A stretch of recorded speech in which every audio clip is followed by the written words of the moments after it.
Welcome back. Today, we've got a seriously fascinating macroeconomic mystery on our hands, and it's one that directly impacts cross-border trade, the cost of everyday goods, and really, the entire financial momentum of North America. We're looking at the Canadian dollar, affectionately known as the loonie, which right now is kind of taking a literal dive, living up to its avian namesake. Now, if you follow Forex markets, you already know currency valuations don't just happen in a vacuum, right? They're a giant, continuous tug-of-war. So, we're going to dig into the specific clues hidden in recent data to figure out exactly what is pulling the Canadian dollar down right now. Which brings us to the big question for today's explainer. Why exactly is the Canadian dollar on a 7-day losing streak? Look, a day or two of currency fluctuation, totally normal. But 7 days in a row? Okay, that's a very clear trend. In fact, this is the currency's longest daily losing streak since way back in January. When a major currency is under this kind of sustained pressure, it's a massive red flag that systemic shifts are happening under the hood. So what exactly changed in the economic engine to cause this stall? Well, the primary evidence is pretty stark, 1.3720. The Canadian dollar dropped 0.1% to hit 1.3720 per US dollar. To put that into perspective, that means 1 Canadian dollar is buying just barely under 73 US cents. During this recent trading window, the currency actually touched its weakest intraday level since mid-April, dipping all the way down to 1.3737. So yeah, this isn't just a minor blip. This is a tangible, multi-week low that has Forex traders globally sitting up and paying attention. Section 1. The Yield Spread Mystery, our prime suspect. Okay, let's dive into this. As you probably know, the yield spread essentially dictates the global flow of capital. Investors are always going to naturally follow the highest return, right? It's basically a massive financial popularity contest where investors vote with their wallets. Right now, we are watching the huge migration of capital based on shifting sovereign bond yields. When currencies start moving aggressively against each other, the bond market is literally the very first place macroeconomic detectives look. Actually, scratch that. It's more like the defining place they look when the moves are this pronounced. Because think about it, if one country's government bonds offer a significantly higher yield than another's, capital naturally rushes there. That drives that currency's value up and drags the others down. And that dynamic brilliantly illustrates exactly what's happening to the loonie right now. Think about this massive gap.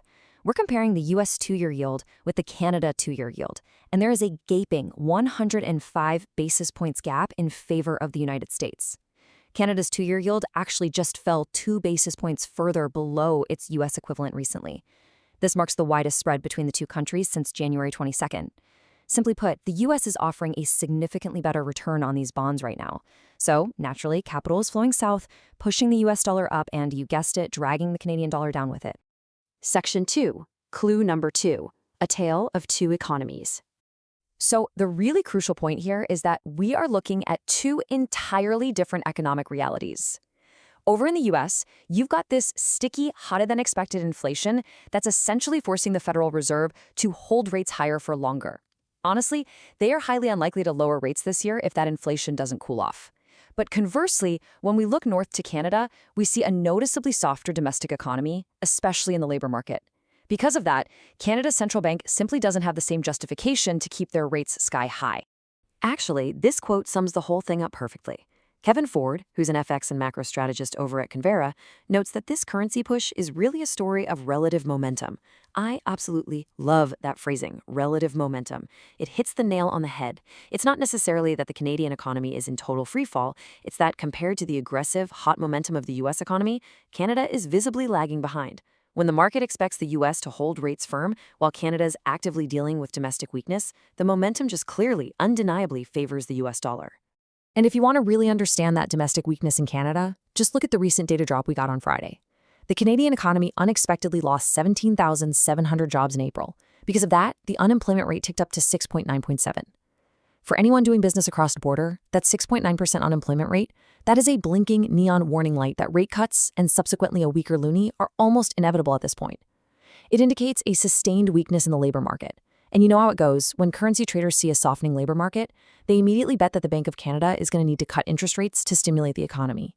Lower rates mean lower bond yields, making the whole currency way less attractive to global investors. Section 3.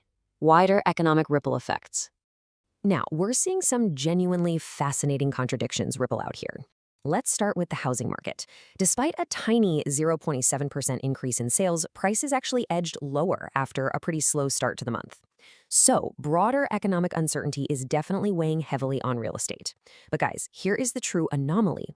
Oil exports. The price of oil, which is literally one of Canada's absolute biggest exports, was actually trading up 0.6% to $101.65 a barrel.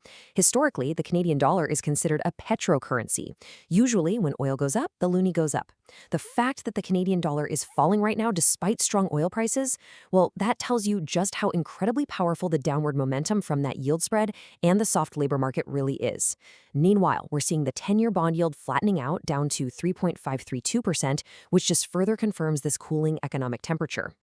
So if we step back and pull all these threads together, the sluggish housing market, the surprising job losses, the massive widening yield gap, the ultimate culprit tying this whole thing together is trade uncertainty. This is the overarching theme holding back the Canadian labor market and putting a very real ceiling on economic momentum right now. Businesses hesitate to hire and consumers hesitate to buy homes when the general trade environment feels precarious. That uncertainty acts like a huge, heavy anchor on the domestic economy, completely preventing it from keeping pace with the United States. Which leaves us with this final, absolutely critical question to consider. Will this widespread trade uncertainty continue to exert downward pressure on the loonie, extending this crazy streak? Or are we approaching an inflection point where a broader North American economic rebound will start to lift all boats, including the Canadian dollar? The data we get over the next few weeks, especially regarding U.S. inflation and Canadian job creation, is going to be the key to unlocking this ongoing mystery. Keep your eyes glued to those yield spreads, because I promise you, they will be the very first to tell the story. Thanks so much for joining me for this explainer, and I'll catch you next time.